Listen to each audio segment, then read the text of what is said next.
Happy Sunday, everyone. It is 5 p.m. Central Standard Time here in Alabama. So you know that means only means one thing. For the next 20 or so minutes, you get to hang out with me, Beverly Johnson. For everyone that's a first-time visitor, my name is Beverly Johnson, owner of Genesis Fitness, located here in Huntsville, Alabama. I have specialties in personal training, nutritional coaching, kickboxing, as well as dance fitness. For many of you have wondered, how did I get into this business? I would say strictly by accident.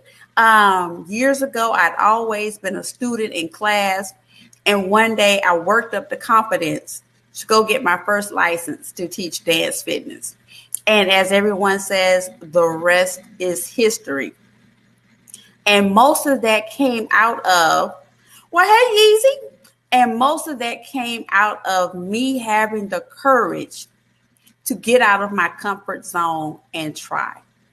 So if anyone has ever been in a space where you wanted to try something, no matter how big or how small it is, have the courage to get out of your comfort zone and try.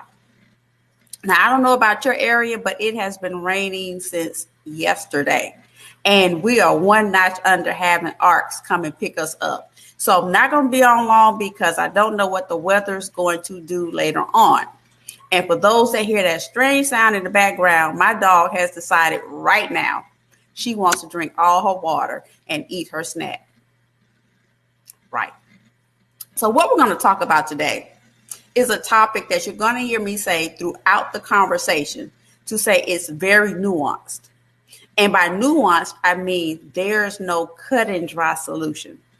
There's one that as a community and as a whole, we're going to have to learn how to operate with intentionality and move with purpose, because it is a difficult conversation because, like I said, there's no cut and dry answer. There are no winners or losers. There's one that today's topic is to bring awareness to what's happening in our communities.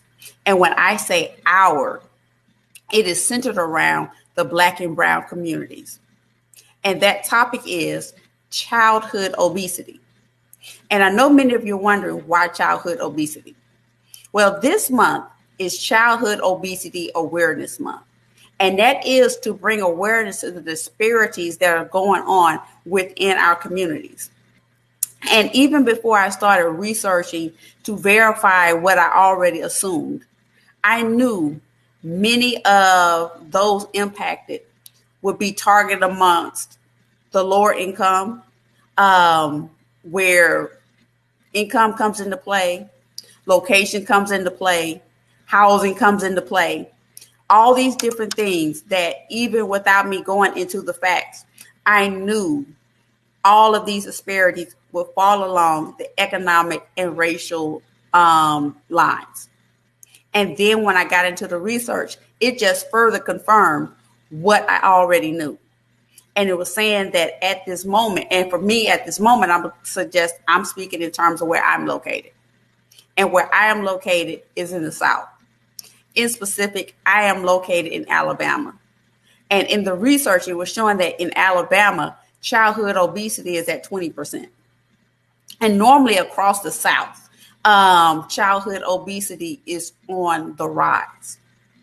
And when we're looking at that, that means when they did the studies from 2018 to 2019, 20% of our children are facing obesity, which means when they go in for their pediatric visits, when the nurse or the doctor puts them on the scale and they get their weight, in the average of their peer groups, which means their age range, many children are obese.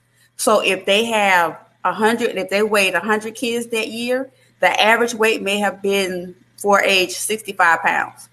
But then other kids come in and they are noticing that they are above. So in their age ranges, they are seeing more obesity amongst Black and brown children. And that is a cause for concern, not just for medical professionals, but for our schools, but for CDC, agencies across the board, because when we're looking at our children potentially having problems such as high blood pressure, diabetes, sleep apnea. I can't imagine having to tell your 8-year-old that they have sleep apnea and they have to sleep with that little thing on so they can breathe. And so the unintended consequences of childhood obesity is the increase of medical problems that normally, in my opinion, you shouldn't be seeing in children. Those being diabetes, high blood pressure, sleep apnea. Those are things that should not be seen. And in this month of childhood obesity awareness, some of the things that they show in the statistics is that for many children, it shows that childhood obesity is the community that is impacted the most. Hey, mama, the community that is impacted the most is the community with the lowest education and the lowest amount of resources. And so study after study has shown that to be poor in this world is expensive, because when you're operating in a space with limited resources, there's housing insecurity, there's food desert, and there's food insecurities. And so when you have those things going on, that is the perfect storm. And when I talk about food insecurity, I'm talking about areas that had to create the backpack program. So on the weekends, they have to load a child's backpack with food so they can have food for the weekend. By food deserts, I mean in your area, there's not access to healthy fruits and vegetables. That means in the neighborhood that, for example, I grew up in, and you see it a lot of times, you may have a Chinese food restaurant, you may have a liquor store, you may have a fast food restaurant, you may have all the other stuff, but you don't have a food store that has healthy produce and vegetables for your family. And so if you're already in a space where you don't have a lot of money and you're trying to feed your family, the quick and easy thing will be most times to do is go to the fast food restaurant where they have where certain restaurants have a dollar menu. So for $10, you can get everybody a burger and fry and keep it pushing. The downside to that is that those items have no nutritional value. So yes, while it was advantageous for you to go in and feed your family, we're also feeding our children foods with no nutritional value. And that is something that they're seeing across the board. And primarily, they're seeing greater increase of obesity rates amongst Black children. Again, I can only speak from my lens and my perspective because, well, yeah. And hey, Sean. And so when we're looking at these things, the long-term consequences of childhood obesity includes, as I just said, the immediate effects are high blood pressure and high cholesterol, increased insulin resistance, type 2 diabetes, asthma, sleep apnea, joint problems, fatty liver disease, gallstones. And those are things that I can't imagine having to struggle with at 10 years old. That here you are at 10 years old going to see a specialist for gallstone problems. Here you are at 7 years old, and the doctor's trying to tell your parents that you are insulin resistant. And a lot of this, again, comes down to social economic structure, racial structure, financial structure. Because, again, the statement that I heard a few weeks ago, to be poor is expensive. To be poor is a limitation of resources, is a limitation on your access to resources. Because again, if you don't have a car, your shopping options are limited to whatever's in your area. My son is feeling that we're trying to get him. Okay. And Sean, that takes time. It takes time to undo everything. Because we are in a microwave society where we are in a space where everything is quick and everything is immediate. And the unintended consequences of all that is that our children are being impacted by that. because in the statistics, it was showing that normally in the South, the rates of obesity are rising. And this was pre-COVID. This was pre-pandemic. So now after, I won't say after COVID, because we're still in this real wonky space with all the variants popping off, but we're still in a space where now you had obesity before, obesity with COVID, and now we're looking at the lingering effects of what's going to happen next. And that is something, like I said before, that is concerning schools, that's concerning doctors, that's concerning, right now, professionals are trying to look at what's going to be the long-term impact of our society as our children get older and they lack the physical fitness to go into their adulthood. Because right now we're already seeing where certain airlines were toying with the fact of charging extra for passengers that exceeded a certain weight class. And I even look at it from the lens of being prior military. When that child gets of age to serve, who will be the next generation that's prepared to serve in our armed forces? Who's going to be that next generation ready to pick up the reins in our civil rights activism? Who's going to be ready politically to take the social structure and social activism? Who's going to be physically and mentally equipped to go into the fields of service that we need? And that's the lens that I look at it. So when we're talking about childhood obesity, it has far-reaching consequences, not just to the child themselves, but to our culture as a whole. And the thing when I said earlier, why this is a nuanced conversation, because in Black and brown communities, food is love. That is how we express our love and affirmation from each other. I'm from Mobile. If the day ends in Y, I guarantee you somebody's grilling, even in the rain. Even with it raining, somebody is grilling. If you're having a good day, eat a piece of cake. Having a bad day, eat a piece of cake. Not quite sure what type of day you're having, eat a piece of cake. Because that has always been our coping mechanism for dealing with what's going on around us. And again, the byproduct of that is that we have sent a message out that the way you resolve your problems and how you handle your problems is through eating. And so now we're in a space where we have to undo the damage that is potentially setting in. And one of the things that they showed in what happened with COVID, what the studies have shown, is that adults and children spend up to 7 hours a day being sedentary. That doesn't count going to sleep. So let's say you're one of God's chosen people and you get 8 hours of sleep. So 8 hours of sleep and you're sitting down 7 hours a day. That means for 15 hours out of a 24-hour day, you are not moving.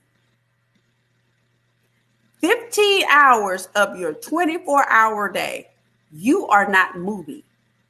And so we are in a space where if as adults we are sedentary 7 hours a day, that habit translates over to our kids. That includes being on your phone, being on the tablet, watching TV. They call that screen time. So for 7 hours a day, plus your 8 hours a day sleeping, we are in basically one spot, 15 hours out of our day. And that leads to snacking because you're bored. That leads to mindless snacking. That leads to, when you sit going, I want something sweet in the house. These things, again, I know is a nuanced conversation, and the unintended consequences sometimes of our habits are now translating over to our children. And I know you're getting ready to say that, but you don't have children. But as I'm part of the village, and as part of the village, I owe it to the village to make sure that my nieces and nephews are okay. So when you come to Miss Beverly's house, you ain't getting no snacks. You getting some water because you're dehydrated. and you're getting a piece of fruit. Mm-hmm. Yes, you are. Sean, the key to a long life is staying moving. Absolutely. Movement and staying close. You are absolutely right, Sean. And part of that is recognizing that, again, this is no indictment to anyone. So before I get a DM and say, I feed my kids good food, you don't know it's not an indictment to anyone. But this is an awareness. This was a wake-up call for me to see that in our communities, how the obesity rates are impacting our children. And it's very alarming to me because I didn't know it was that high. I did not know 20% of our children are obese. I didn't know, because out of that 21% of obesity rates, they're now facing diabetes, heart disease. I never thought that a child could have high cholesterol. So the unintended consequences of all this is that our children are suffering health problems that many of us in our certain age of life, we aren't struggling with. So now to have children struggling with that impacts the medical costs. And if you're also having a child with diabetes and heart and high blood pressure, chances are, if you are on a lower economic scale, what is one thing that you do not have to cover these costs? Insurance. So now that's an added stress, and that's an added bill that you now have to worry about. So if you're already in a space where you're having financial problems, you may not have health insurance. So now you have to worry about providing insulin and high blood pressure medicine for your child. That's an added bill. So for many families, they're in a space of either or. Either I can get the medication for my child, or I pay my light bill. Either I get what I need for my kids, or I have to pay my car note. Because again, when we're in a space where we're in survival mode, you're having to make real life decisions. And I'm here to tell you that life does not exempt anyone. Everybody's going to have a season of struggle. Everybody's going to have a season of chaos. And when we're having that impact on our kids, the unintended consequence is that their health is going to struggle. And that's something that when it comes to our babies, we have responsibility to make sure our babies are okay. We really do. And so when we're talking about childhood obesity, I want this for everybody to have that little nugget in the back of our minds to go, am I making sure the next generation behind me is okay? Am I setting the foundation for the next generation to be okay?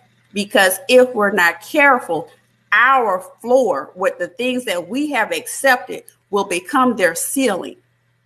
And so their start point in life is going to be where we left off. So if I haven't left off for my nieces and nephews a lifestyle of health, mental health, emotional health, physical health, wellness across the board, you cannot stop it. Okay. So if we're working across the board to make sure our kids are okay, that's the legacy that we're leaving them. Now, what are some things that as a community, as a village, that we can do? One thing I truly hate that they did, even though I was terrible at it in school, I hate they got rid of PE. I don't know if they still do it. If they still do it, put it in the chats and let me know. But I hated PE when I was little. Hated it with a passion. Hated it in elementary school. Hated it in middle. Despised it in high school. I took every elective in my life I could to get out of PE. But one thing that it does is that it helps you move more. It not only builds stronger minds, bodies, but it gives you a stronger mind. You need that time to get up and clear your head. Just as adults struggle to sit still all day, little kids struggle all day too. I have my watch program that once an hour I get up and move. Another thing that we have to do, not just for children, but across the board, we have to slow down on our sugary drinks. Because when we're talking about children and sugar, it leads to weight gain, type 2 diabetes, and heart disease. And again, when we're operating in that vein, what's going to be the long-term strategy of having children going into adulthood with diabetes and heart disease? And the other level is, how do you pay for a child's medication if you don't have health insurance, if you're already struggling? Another thing that we can look into is reducing our screen time, to get up more, to move around more. I know times have changed. I know the climate has changed, but we have to figure out innovative ways for us as a family and a collective to get back to moving around more. Another idea, which is something that I saw the other day, that this one young lady, she had a basket full of food, from the sodas hanging off the side to the basket full. And I will submit that 80% of it had no nutritional value. She had the soft drinks, she had the chips, she had the frozen pizzas, she had the pizza rolls, she had all the stuff in her basket, and majority of it had no nutritional value, from the hot dogs to the bologna to all that other stuff. Most of the stuff that we have traditionally grown up on has no nutritional value. So we have to become very intentional about what we select and bring in our household, because hot dogs, bologna, none of that has, first of all, I don't know what's in it. Two, it doesn't have nutritional value. So we have to become very diligent about what we select and bring in the house. And you always know I'm going to include this. Go to sleep. As the meme on TikTok says, go lay down. Turn off the electronics, clear your mind, and go to sleep. Because when you don't get enough sleep, the byproduct of that is you start snacking more, you start drinking more sweets because you're trying to stay awake. Again, this topic today was not an indictment against anyone. It was not an indictment against any particular group. It was not an indictment against any particular people. But it's an awareness to understand that in the Black community, childhood obesity is one of the prevalent problems. Obesity across the board in the Black community is on the rise.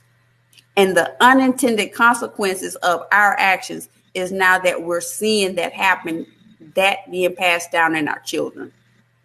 And I'm encouraging you that to prepare our next generation for their next, we have to put systems and processes. Hey, Donna, we have to put systems and processes in place right now to make sure that our children are okay. Because our children go into the workforce. And if they go into the workforce, they need to be healthy and prepared to happen to everything else. Because right now, what the studies are showing, that childhood obesity falls along social, economic, and racial lines. And that's a polite way of saying that, the biggest categories of those that are struggling are Black and brown and of a lower income level. That's the polite way of what they were saying. And that if you're already struggling financially, having food insecurity, housing insecurity, and in a space where you may just be getting back on your feet with post-COVID, when we did the whole lockdown, the added stressor that you don't need is having to pay for medication for a child that now has diabetes, that has heart disease. That's an added layer of stress for someone that's already struggling.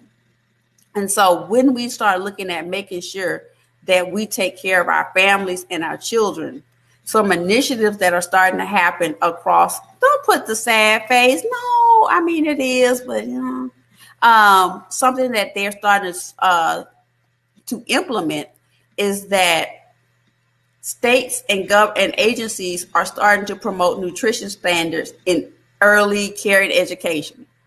They're starting to recognize that with the food insecurities in certain areas, they're starting to, like I just said, the backpack program. They're starting to have areas that they have more sidewalks, bicycle routes. You know, back in the day when I would say I had to walk to school. My sister and I had to walk to school because many communities aren't designed for sidewalks. So you will see in many areas, and when I say, as they say, urban areas, that's code for, yeah. They haven't designed with sidewalks. It wasn't designed for easy mobility. So those are different things that we have to look at. So the greatest takeaway in all of this is that we have to become advocates for our children. And when I say our, I mean us as the village collective, that we have to return back to being the village that took care of the kids. We have to return back to making sure that our children are okay.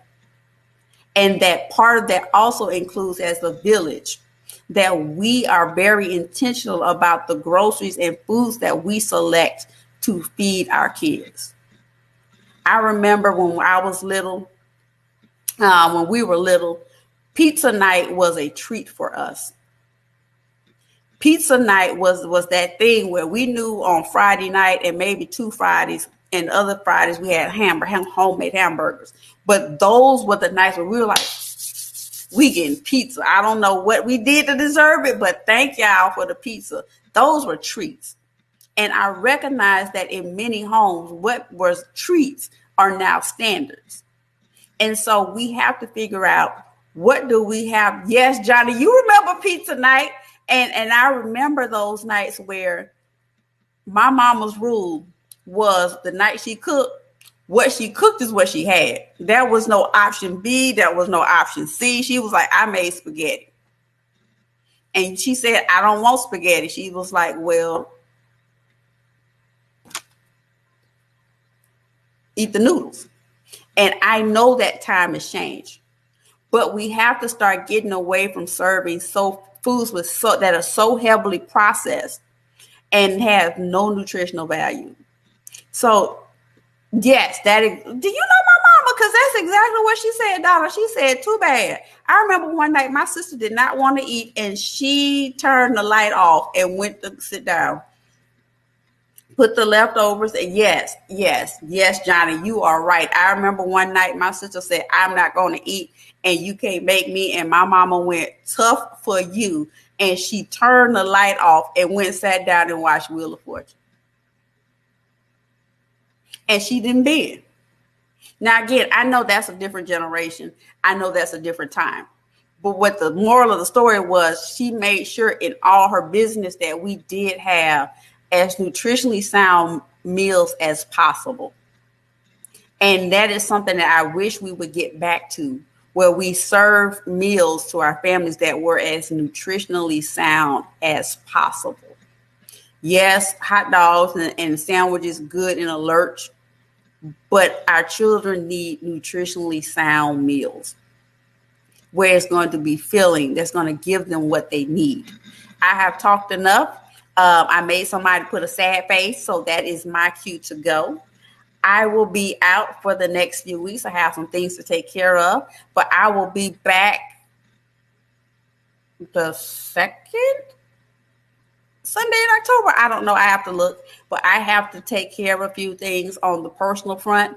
Thank y'all for joining me. If you have any questions about the topic, or if there is a particular topic that you would love to see, let me know. And I would love to do the research and give it to you. I'm very excited. Coming up in November, I have 2 great guests already lined up. I had them lined up for October, but they fell through. That's okay. I'll pivot and I'll keep going. So thank y'all so much for rocking with me. I appreciate you all so much.